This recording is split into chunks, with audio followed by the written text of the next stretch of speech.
Quel visage le massif du Mont Blanc aura-t-il en 2100 ? Quelle végétation trouvera-t-on aux alentours ? Quelles plantes survivront au changement climatique ? Autant de questions auxquelles répond l'Atlas scientifique du Mont Blanc.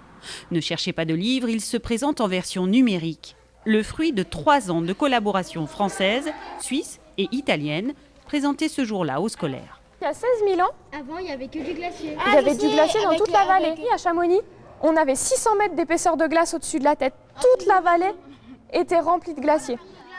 S'il étudie l'évolution des glaciers, l'Atlas du Mont Blanc est surtout novateur dans l'étude de la biodiversité. On y découvre par exemple qu'une fleur comme la renoncule des glaciers aura quasiment disparu à la fin du siècle. Il y en a d'autres qui vont gagner. Il y a par exemple le hêtre qui arrivera dans la vallée et puis va monter jusqu'à 1800 mètres, alors que pour l'instant il est près de 1000 mètres. Donc on a comme ça une évolution du paysage qui risque d'être assez importante, avec une vraie modification entre les écosystèmes, donc des forêts qui vont devenir plus feuillues, un peu moins conifères, les conifères vont monter. Pour leurs travaux à venir, les scientifiques lancent un appel auprès des particuliers ayant de vieilles photos du massif. Ce guide chamoniard possède des trésors dans ses carnets de bord.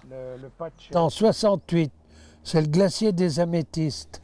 Maintenant, là, il n'y a plus de glace par là.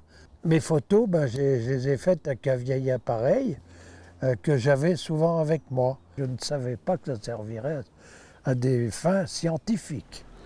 Ce soir et demain, les chercheurs se mettront à disposition du grand public. Que chacun prenne conscience des conséquences du réchauffement climatique.